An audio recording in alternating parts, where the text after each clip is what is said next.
And we are live, okay, on both channels. Excellent. Good morning, comic book fans. Welcome to Comics in 5 Minutes. I'm Rebel No Shorty.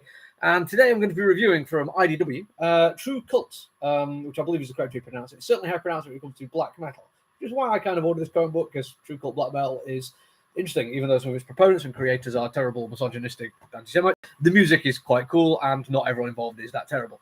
But it's not about black metal at all. It's actually about a cult, which was an odd thing. I wasn't really expecting it to be that obvious, but that's what it's about, and now we're going to talk about it. We'll start by talking about the artwork, because it was, in my mind, the hardest thing to actually get over, like, how to describe it to start with, because it is a little bit basic.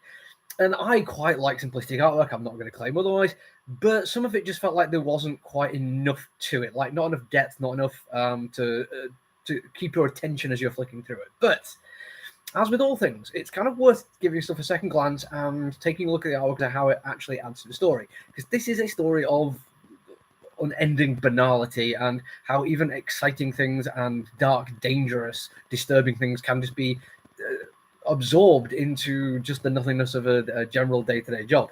To give you an idea of the kind of day-to-day job we have, this issue 1, the title is "If You've Got Time to Lean, You've Got Time to Clean."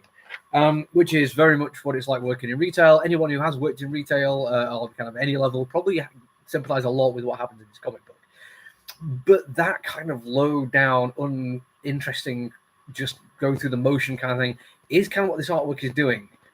But it's doing it on purpose, and it's not all it's doing. And it wasn't until I went back and was flicking through a few pages again and realized what it did, which was clever. It allows you to have your attention drift away from what should be important, like in usual comic books. Somebody having a conversation during an interview where they're literally telling one of the most darkest, heinous stories that I could ever imagine somebody would tell at a job interview.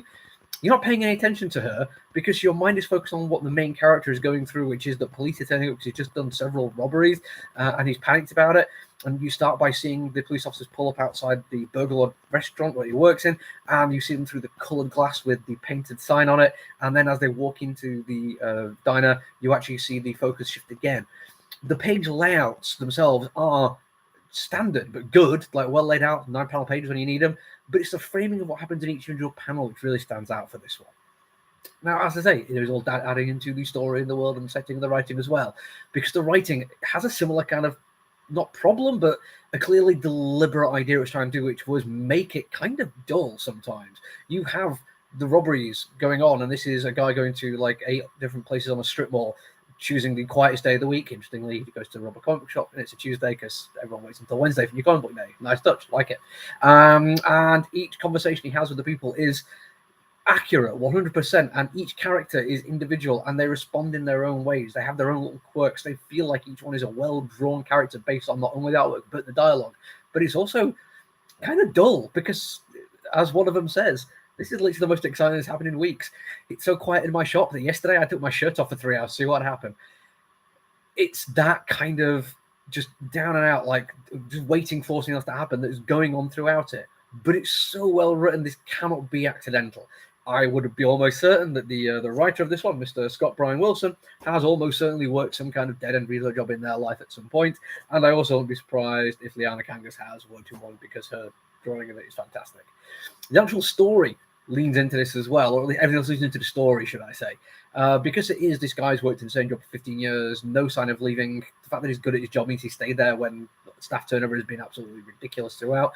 And for some reason explained in the comic book, he decides to go and rob every store on the strip mall, and he does it. And he thinks it's the perfect crime, totally not realizing that when they call the police, they describe it as a guy who smells of cooking oil and fried onions, so they go straight to his burger place.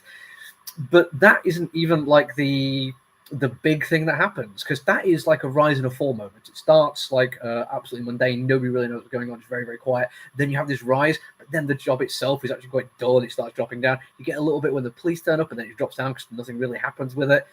But in the middle of all that, there's this really dark, disturbing story being told, which is hardly anyone is paying attention to because of all this stuff that's going on and how selfish the character is. And then at the end, the cult turns up, a satanic worshipping cult, and hence the title True Cult. That feels like that's when the actual story starts, and everything that happened has been leading up to it. But he does it in such a way that's fantastic. The only problem is you pick this comic book off the shelf, you're going to see this very basic line artwork. You're going to read a couple lines of dialogue and feel this is just a day in the life of kind of story. It's going to make it hard to sell. I imagine an awful lot of people will pick this up and then put it straight back down again. If you get the chance, take your time, read it. If your comic book store has a chair, ask you can sit in it and read the comic book, you will enjoy it in some way, I would hope, especially if you've also worked some kind of dead-end job that a lot of other people have done. That's it from me today, though. I'll be back tomorrow. Until then, look after each other, everyone. Stay safe. Bye.